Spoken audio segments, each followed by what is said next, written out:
All right, all right, all right. This is Nexxlegacy Radio. I am Brandon alongside Denaya Azure.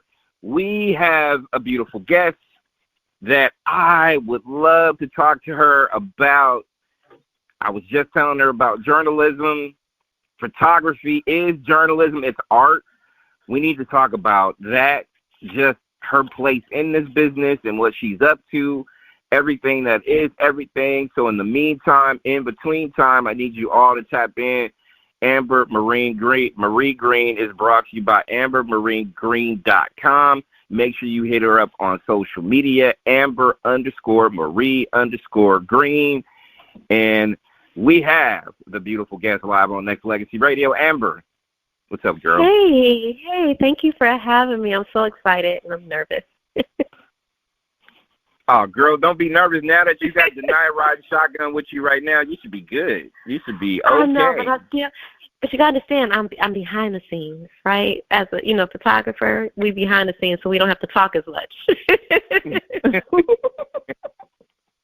I got you, but you know what? I feel like this will be a good opportunity for you to let listeners know how you got started, why are you doing what you're doing, is it a passion of yours, all that good stuff. So I want to first off thank you for calling in and being part of this Nexxlegacy radio conglomerate that we have. But tell the listeners a little bit how you got started doing what you're doing.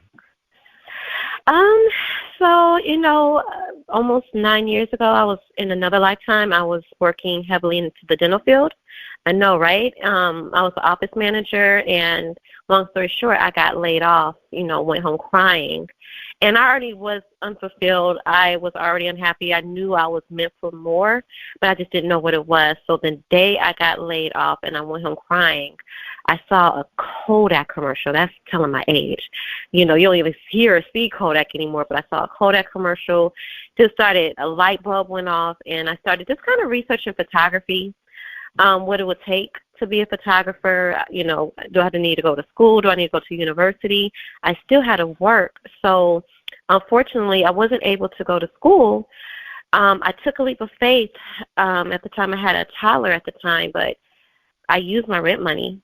And I was a single mom living paycheck to paycheck, but I took my rent money and bought a used camera and just went to YouTube and just started teaching myself how to shoot. I was luckily also to find a photographer in Chicago who took me under his wing, Daryl Hammond, but I'm pretty much self-taught.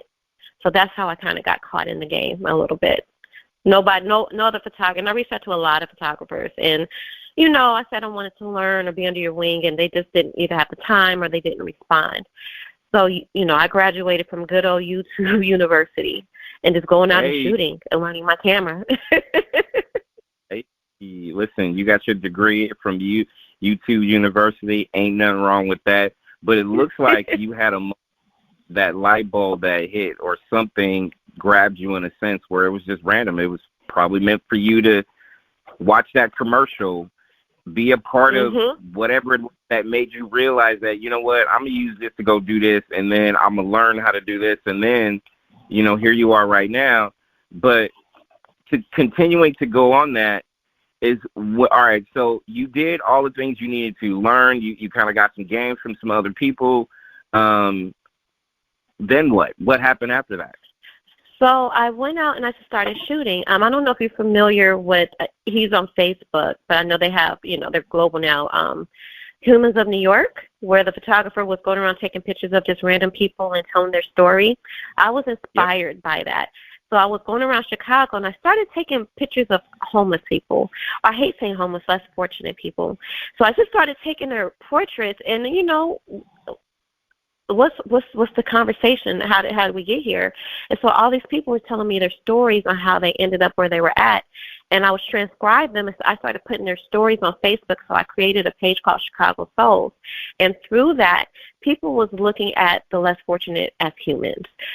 People were homeless due to gentrification, to the veterans not getting the proper care, to the domestic violence, to the alcoholism, and people were really inspired by the less fortunate of Chicago.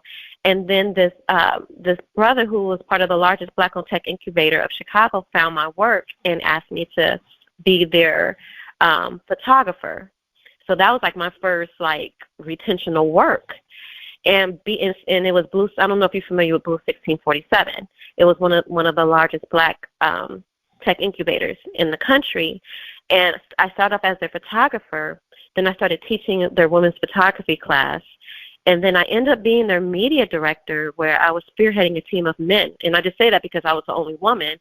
But, you know, I had the best videographers, editors, copywriters, publicists. Then all of a sudden I'm putting together press conferences with the mayor. It was Mayor Rahm at the time. And then the Cuban ambassador. And then in 2017, me and my team and Blue 1647 won the Innovation Award, and we went down to New York and rung an opening bell at NASDAQ. So all of that happened within, I say, a span of 2 years of me taking the leap of faith.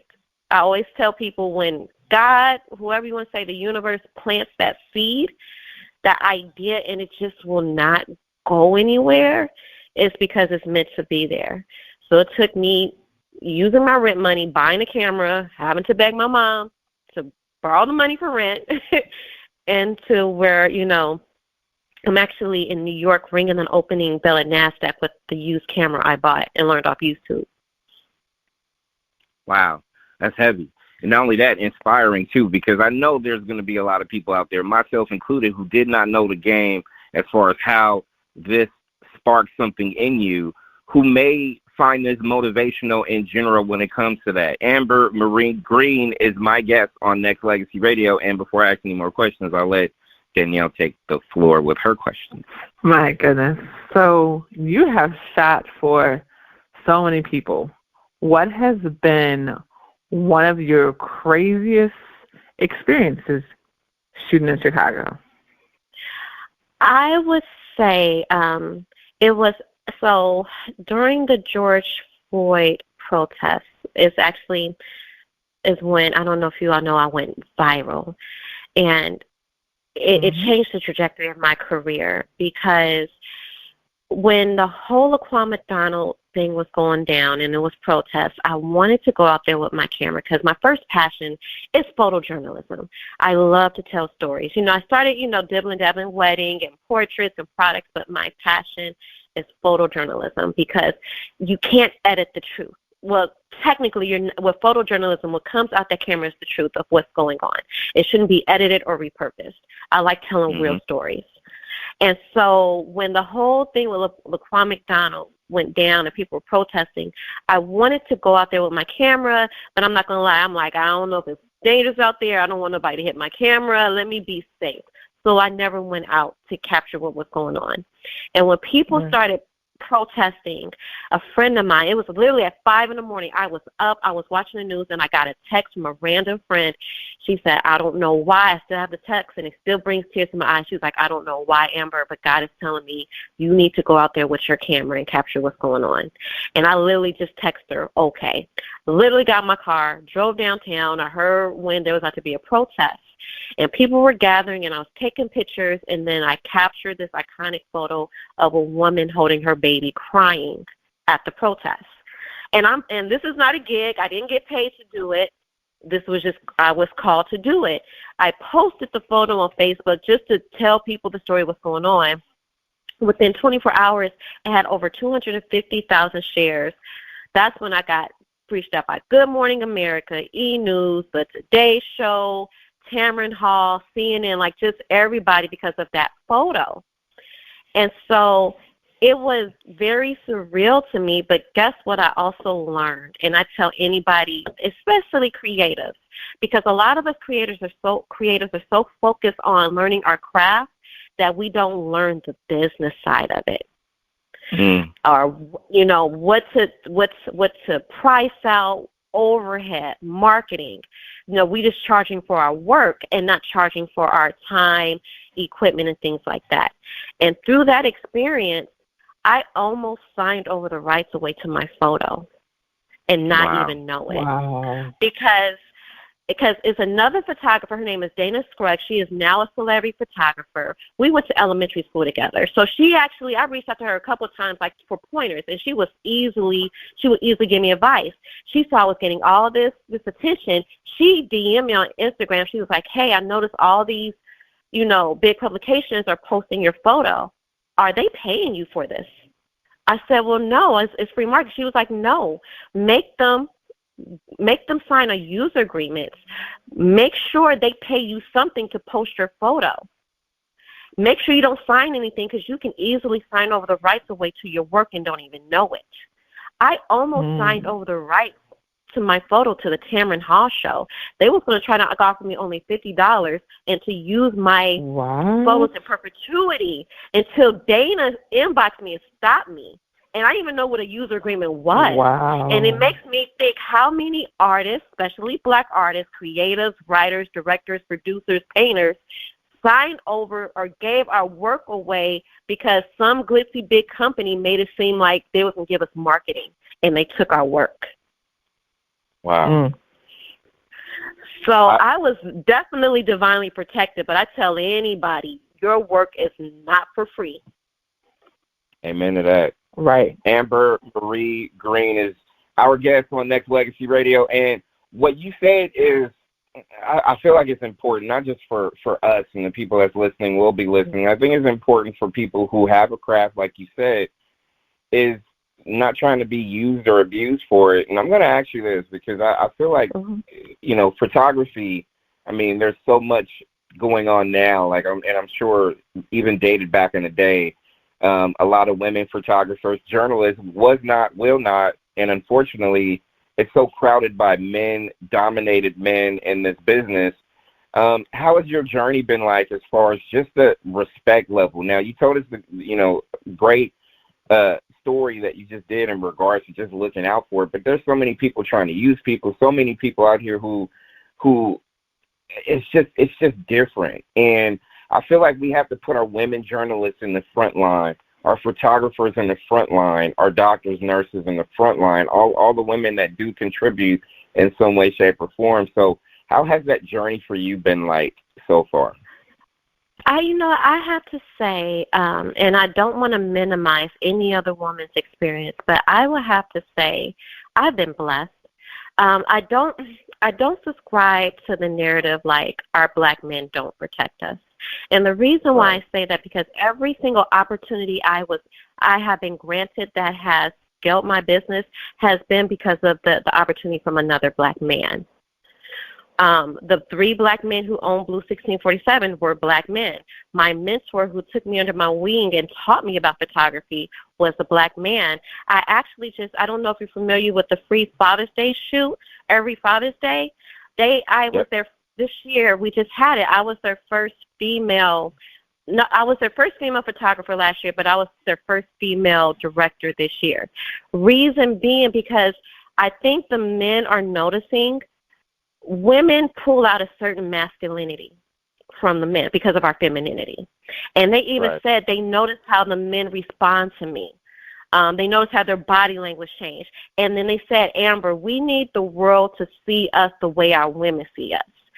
So I haven't experienced any, you know what, no, let me stop. I have heard, in the photography world that a lot of some brothers feel that the reason I have been given opportunities is because I'm a woman or because of how I look, right? Not because of my work, but because I'm a woman, which isn't true, and I take offense to that, but I kind of ignore that. They just hating. But for the most part, when I say my spiritual mentor is a black man, my business mentor is a black man. So every opportunity I have been granted is because, also, obviously my sisters hold me down, but far as just the mentorship and the opportunities or saying my name or bringing my name up in rooms for opportunities, it's been from black men. Hey, I get it. And I'm glad that you have not experienced that, and I hope that will never, ever be the case as far as that goes. And, when it comes to that, I just feel like, it took a while for women to vote. It took a while for women to have prominent positions. It's still taking a while for women to have equal pay when it comes to the same job, but men are getting paid more or whatever the case may be. We just, in the National Football League, have now the very first woman president of football operations, which is, world-shattering, not just earth-shattering. It's global. It's beyond that. It's great to see. But also, we do have to prop up our ladies give our ladies the credit where credit is due in regards to that in all facets of it.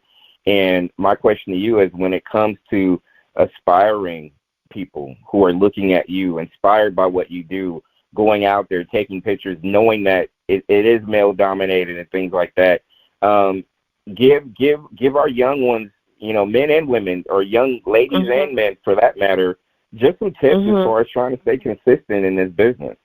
Because it's a grind. Well, I'm sure. And when I think about it, so any form of disrespect I have felt has actually been from white male photographers. So let me be very clear, very specific. Okay, so because I think about our men, right?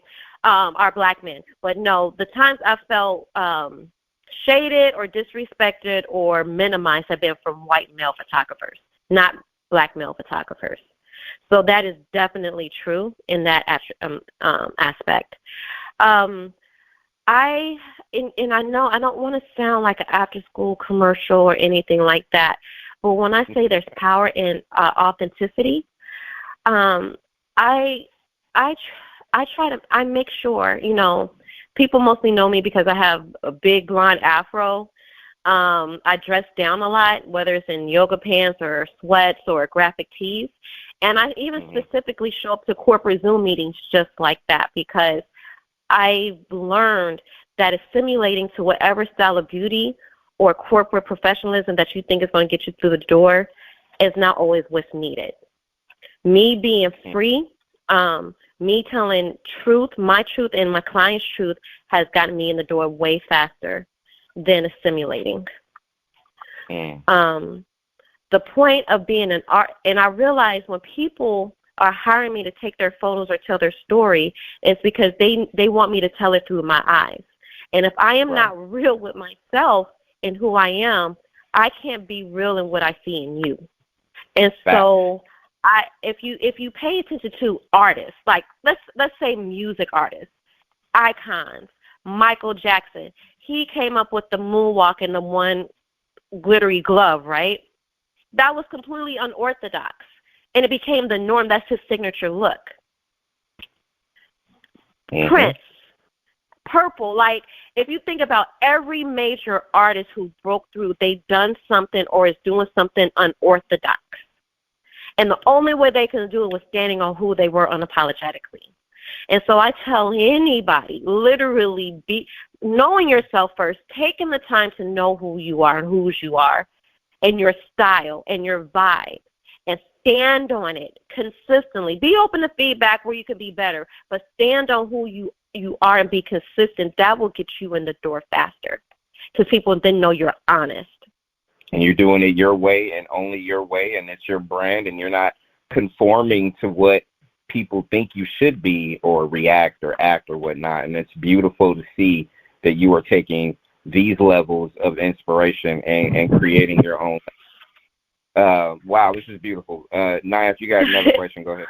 I mean, man, it's so crazy. And Hamburger Greens, I guess, here on the Naya, on Nexxlegacy.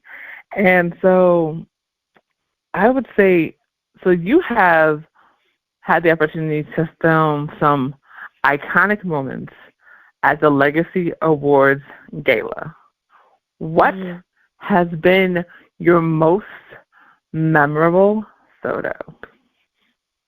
My most memorable, that's a good question.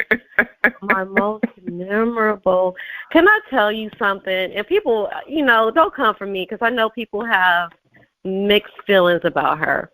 But I don't know if you saw, like, the few photos I have caught of Mayor Lori Lightfoot.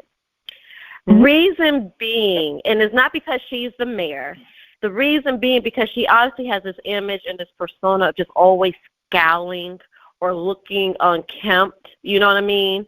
And the photos I have taken of her, if you know, I've taken a good maybe 6 photos of her. I can always get her to smile for me.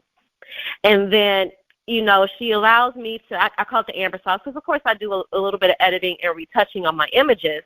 For as far as portraits, I'm able to, I feel, put her in a light where everybody's like, these are the best photos of her, And so I am able to, I guess, capture Chicago's villain or savior, depending on what side you're on, but just humanize her, you know?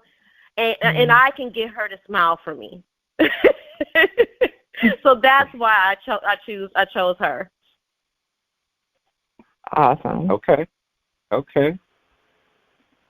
I think if anything, you know, and I'm sure, Amber, it's hard to pick which photo was. It's like, okay, which kid is your favorite kid or something like that. But I know you have certain moments and times where you're like, oh, you know what, this has a deep story behind it, so let me talk about that too. So you've created a handful of memories that I'm sure you'll never forget during your journey. Has there been what has been? I guess I want to say, what's been more like a certain, I guess, when you look at your career and the career of other photographers in your business, not just Chicago but globally, right? So when you look at it, what is the misconception that most people would have when it comes to not just photographers, not just you being a female photographer, just in general? What are some of the things you've heard about photography as far as misconceptions? You know, I will share this, and I keep bringing this up. You know, a couple years ago, I was in a debate on Facebook with another woman. She was a black woman. She's a pediatrician. And I guess she didn't like the things I was saying. She was like, well, I'm a pediatrician. You just keep taking photos, sis. And that was her way of minimizing me. You know, if you compare a photographer to a pediatrician, you know, one is a little bit more prestigious than the other. I get it. However, especially in Black history, how can we even go back to our lineage? We go back to those black and white photos. Right. Photography documents our history. Photography has actually now, and videography has saved lives, has convicted people of doing wrong. Right. We're in an era where if we don't see it, it didn't happen. And so the misconception of somebody just walking around taking a picture, it hurt. I'm not going to lie, it hurts my feelings.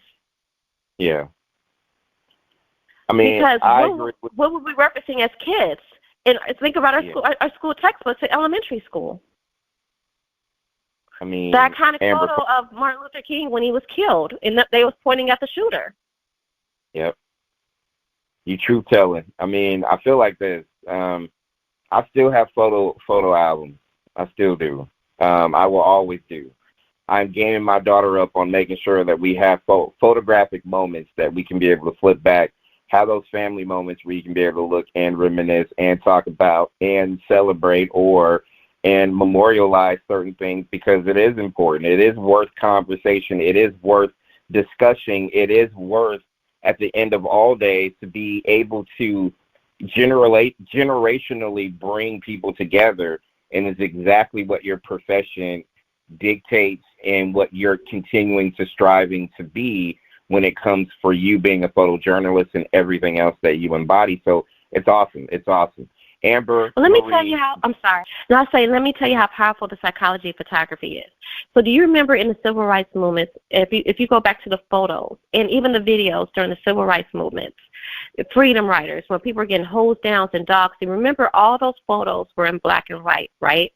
Yep. Do you know that was by design? Do you know by design they put the photos in black and white so that it's like psychologically we believe that happened a long time ago? Yep. Those photos could have easily been in color. Premeditated. You're amen to that, telling the truth on that, for real, because when I first heard about stuff like that, I'm like, wow, I see what it is, but I'm not surprised. But I, again, will continue to bring out the fact that there are pieces of this that people fail. As much information, and we have social media, we have all things that is things, we have all this stuff, and people still do not know facts or history behind it. Because why? They don't choose to want to know, or they don't want to know, period, in most cases. But it's there for us to be able to do that. And like I said, just even for the people that's out there, if y'all do want to know, open your minds to more than what you just see. Dive deeper into it as well, and that's truth. Now, go ahead, throw a question out. I think the one thing that I would say when it comes to photography, and I love what Brad was saying, how videography has saved lives, and pictures definitely are worth 1,000 words for sure. That's why Instagram is so popular. It's because before there were no words in Instagram; it was literally just photos. And the people that got in, early, were the ones that are kind of able to flourish on the platform. So, in the words of Instagram photography and filters and all those fun things, you already know where I'm going with this. What do you say to people? What do you say to people that say, that's okay, I got my phone? How do you explain to them how important a professional photo is? I stopped saying things because so I don't want to be a hypocrite, because I tell people who want to get into photography, it's not about the camera, it's about the shooter, the person who is taking the photo. For example, when you go to a restaurant and you have the best meal ever, do you compliment the chef or the stove? You compliment the chef. So, it grinds my gears. It pisses me off. It's like, man, this is a great photo. You must got a good camera. Like, no, I took the photo. So, yeah, it pisses me off. Sorry if I can't even say that. But so I tell people, use what you have first. So if all you have is a phone, you should be able to rock the hell out the phone and take some dope photos. Learn that phone, learn the settings, learn different things, and you can still take amazing photos with the phone. Start with what you have first. Because the phone, the device is not going to make a great photo. It's the actual person. But, however, people have minimized an experienced professional photographer, because phones are really trying to compete with these DSLR cameras. They're actually pretty good. I actually use my phone, so my iPhone Pro 13, sometimes if I just need to take a quick, decent-looking photo to post immediately. But it does not replace the quality of a professional photographer, because it's not just the camera. There's certain lenses that need to be used to get certain angles. You see photos where the background is blurred out, or if you need a wide-angle lens to capture a group shot of 100, which I just did last week, and you want it to be clear and crisp, and you want the color to be calibrated, and you want it to be vibrant. A phone cannot do that. I don't care what filter you use. I don't care what app you use. You can like that's just like saying, we don't need to go to a restaurant. We can go to the store and get a what's they used to call it, TV dinner. That's literally what you're saying to. That's what you're saying to a photographer. When he's like, I can use my phone. Oh, we don't need to go to the restaurant. We'll get a TV dinner. It's gonna be just as good. Tell it, and that ain't good. And that ain't good. It's microwave. It is not. It's microwave. It ain't nothing better than a home cooked meal. Amber, you know this. Ain't nothing better than that. Speak to him. Ain't nothing better than that, for real. And that's the thing. Like, I mean, do you feel like sometimes you're in competition with social media because of what you just said? You know what? At first I did. And when I was in competition, I crashed and burned last year. I had a meltdown. I was doing a lot of I was doing more portraits and lifestyle shots than photojournalism. And when I say I crashed and burned and didn't shoot for 3 or 4 months, because a lot of my clients, and I love them and I love my sisters, but I was getting a lot of complaints. Last year was the first year where I had to give out a lot of refunds because they didn't get the best of me. Because first of all, they didn't get the best of me because I wasn't shooting what I love, which is photojournalism. At the time, post-pandemic, everybody wanted to get headshots and portraits because everybody was starting, these online businesses, they needed headshots and stuff like that. And it wasn't that I wasn't good, but I started getting complaints as far as, Amber, can you Photoshop my waist? Can you make my skin look like this? Can you remove this? And I'm like, in my mind, I'm like, what are you doing, Amber? You're a photojournalist. You're not Dr. Miami. You're not like, this is not the type of Dr. Miami. But the money was good, and I needed it at the time, right? But that goes to show you money ain't everything, because they didn't get the best of me because I didn't care for it. I was getting miserable. Wow. I hated doing the editing. And I took a break from shooting for like 3 or 4 months, and I started going out and I started living again, because I was part of that whole booked and busy mindset. And when I say I was booked and busy, it was good, but I was busy all the time. I was traveling everywhere, really wasn't spending time with my son. I was tired. I was irritable, chasing invoices, and people didn't get, I'm not going to lie. If you talk to probably some clients who shot with me last year, they probably don't have good reviews because they didn't get the best of me, because I didn't give the best of myself. Mm-hmm. And so then I was like, I want to get back to photojournalism.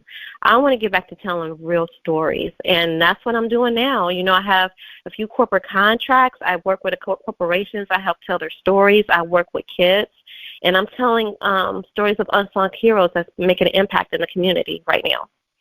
So, Amber, you just said something that I feel like is super important. Not all money is good money. Sometimes your happiness is worth more than the dollar that you're chasing in some cases, and actually in most cases, because your sanity is clearly more important than you'll ever know. As you continue to evolve, you start looking at life a lot differently too. So things are based on, you know, fully, completely, 1,000%. I'm glad that you are separating that. But you said something about just. You said something about just the requests that you were getting. Make my skin lighter. Make my waist thinner. Certain things like that. I have, you know, I believe in natural. I'm just throwing it out there. I don't believe in too much enhancements. That's why I see all the filters on Instagram and all that stuff bothers me, because, you know, who are you trying to be? Who are you trying to be to other people? I guess I should say that, right? So in most cases, I know there's enhancements with certain things, certain, you know, color you want to bring out of, and there's a mix of that. So keeping it authentic and keeping it not real, is there a blurry line when it comes to that? Because as I'm saying that, I'm like, am I sounding hypocritical by saying I like natural, but also I get it if you enhance certain aspects of that photo? Well, so this I do. So listen, I do retouching, right? And so I've learned, and I've sharpened my skills where, like, if I see a pimple, you know, if there's some acne, I will get rid of that. I will smooth that out, you know.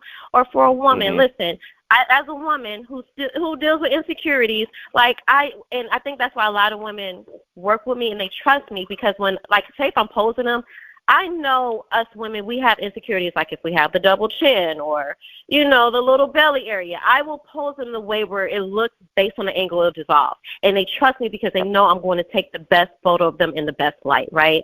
And when I do retouch, I may make your hair a little fuller, right? I may add a little blush, but I am not going to make you look like a completely different person or change your body type. That's that fine line.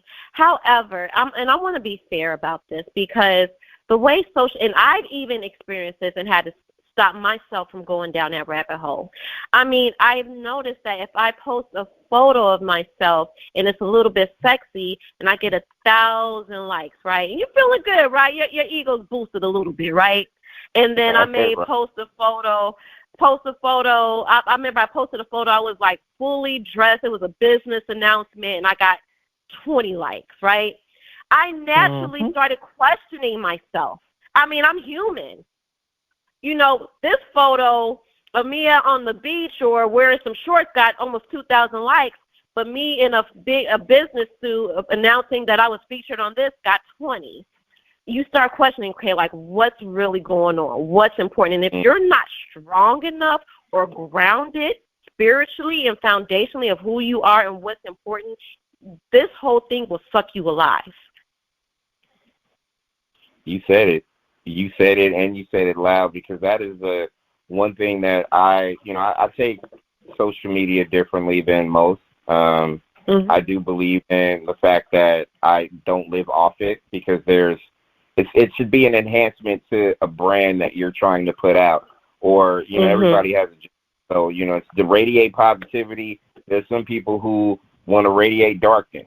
That's their thing. That's what they do. They're yin yang, balance and options, whatever the case you may be. But at the same time, I get lost in translation when I see all this stuff and, you know, people pretending, because it is social media. A lot of people is like, well, you know, these people are just having fun.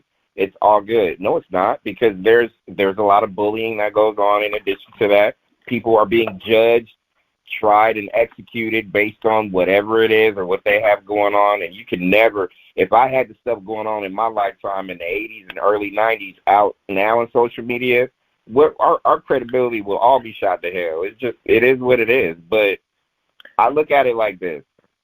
I love the fact that you are differentiating the two between what's real and what's absolutely not. And I commend you for at least putting it out there in a sense where you're going to do the best you can with what you have, and I'm not going to take you from a size 10 to a size 2. It's not going to happen. And not only that, and I think I'm blessed, and I have to admit, I think sometimes I've taken for granted this journey I've been on, where I've been around celebrities or worked with certain people of affluence, to know, not to say that it's not real, but it shouldn't be coveted. It's because whatever level of stardom or attention that we want to get to, I would not say that it's not real, because it's definitely real, but it's not foundational. It's not solid ground. Because especially with social media, the attention span is, 10 seconds now? Like, I think shorts now are 10 to 15 seconds now. People are fickle. So, like, literally, you could be everybody's favorite. You can go viral today and then literally forgot about them within 2 or 3 days. Amen. Yep. And it's just the way it is. And I'm not saying it's good or bad or indifferent. It's just the way it is. And if you know it's the way it is, you know how to move accordingly and not drink the Kool-Aid. Right. Right. Yep. That's fact. That's fact. A couple more questions with my girl. You can follow her on Instagram at Amber_Marie_Green. She is our guest on Nexxlegacy Radio. And let me ask you a weird question. I got 2 questions tonight. If you want to toss one out there before we say goodbye to this young lady, definitely do that. This question is pretty weird. So I've seen your, I went on your Instagram, I've seen your stuff. Not only do you do great work, I want to ask a dumb question. When you're when you have a photo of you taking a picture at something, who's taking the picture of you? That's not a dumb question. That's a good question. Let me tell you something I had to start doing. Let me tell you, I'm like, can you please take this photo of me? Because years ago, if you looked at my Instagram years ago, you literally just saw my photography work. You literally just only saw mine. Because I'm like, my work, you don't need to know anything about me. My work should speak for itself. And it took another female photographer I really respected. She was like, Amber, people want to know the woman behind the camera.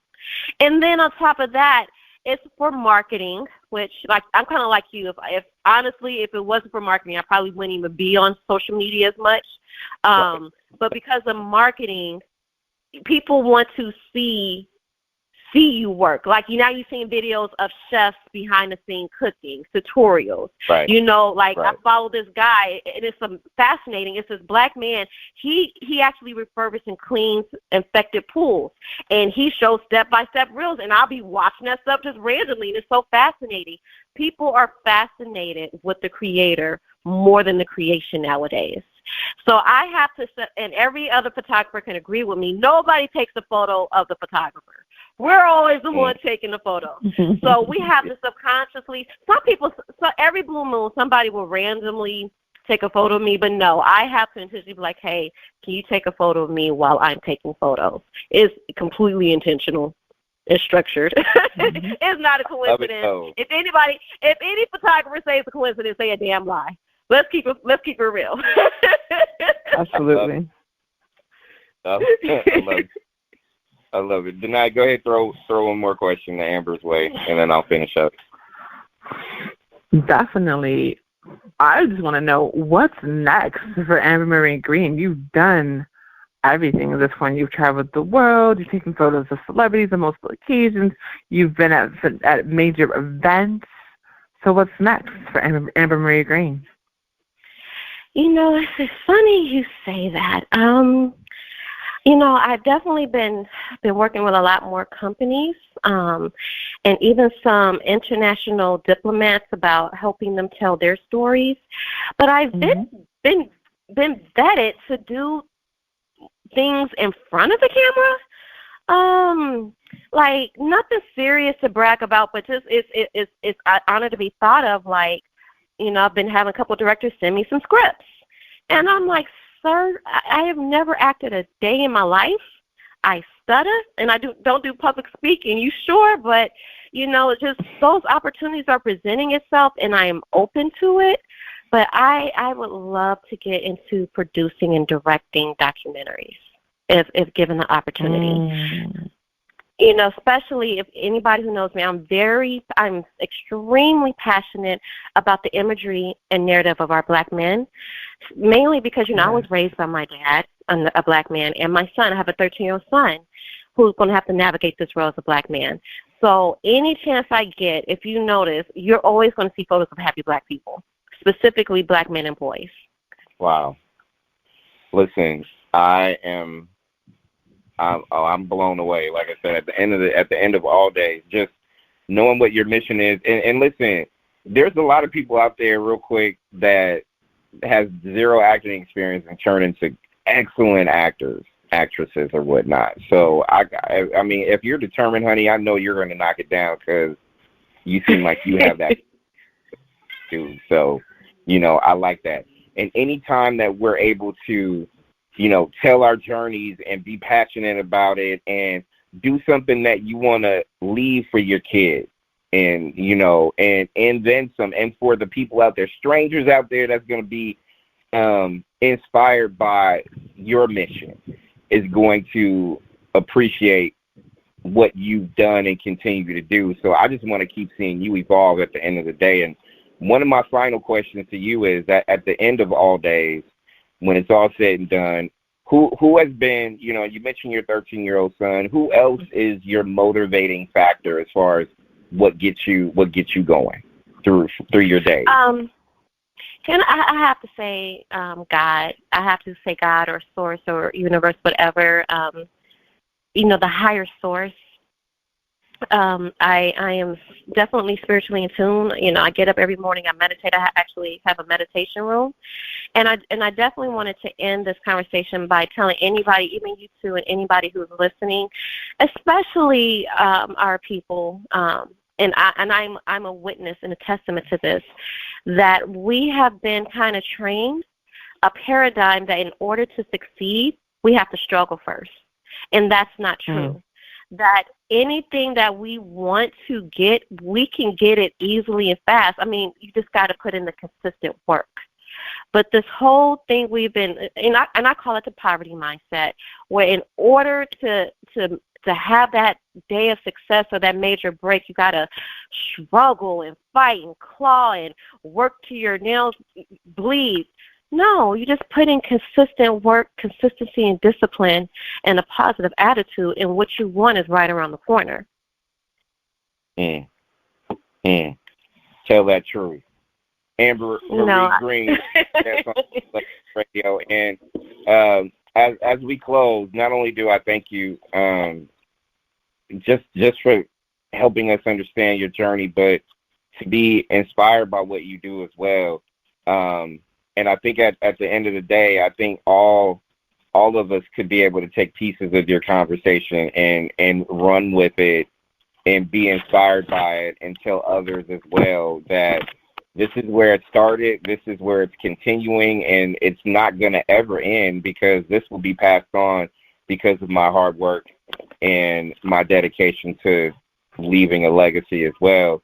This is a radio station. We do play music. What's in your playlist right now? What you got going on listening as far as music? You know, Burna Boy, Afro beats, gets me going, gets the people going.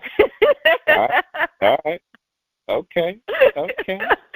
Nah, I mean, I dance to it. I clean to it. I'm editing my videos and my photography to it. Afrobeats got me going right now.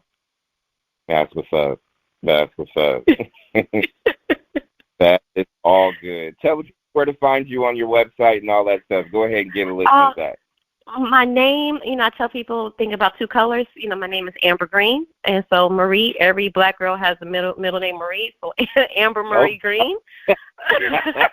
She knows what I'm talking about. Every black girl from the 80s and 90s have the middle name Marie. I don't know what that was about. Hey, Amber, quiet as it kept. I know a hell of a lot of Maries in the middle of last names, so I get it.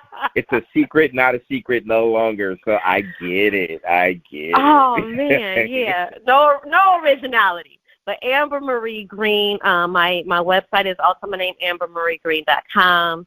Also on Instagram, Amber Marie Green. That's my full government name. I took a chance. Everybody know my full government name. Amen. Thank you so much. It's such a pleasure for us to introduce you to the audience because, like I said, I've been working with Amber on multiple photo shoots, and she's taken some of the dopest photos. We definitely need to shoot again soon because I actually want to do a calendar, and so we'll talk about it. We will definitely talk. Yeah, because I'm going to give you the side eye. I'm energetically giving you the side eye when we're doing your photo shoot, sis. So now we're on live radio for accountability. So I can just replay this to you when we're doing your photo shoot. You can't run from me. I know where you are. I got you. You can't run from me. I got you. Hey, I will never run away from you, Queen. I definitely, from this station that has been built, I would definitely love to take you on some future projects and stuff like that too. So I'm not done with you yet, my queen. I mean, this interview is great, but I mean, we're doing beyond that type of stuff. So we're not done with each other, just so you know. Just putting it out. Say less. Listen, we family now. We stuck together. Remember Living Color? Here he is. Together. Absolutely.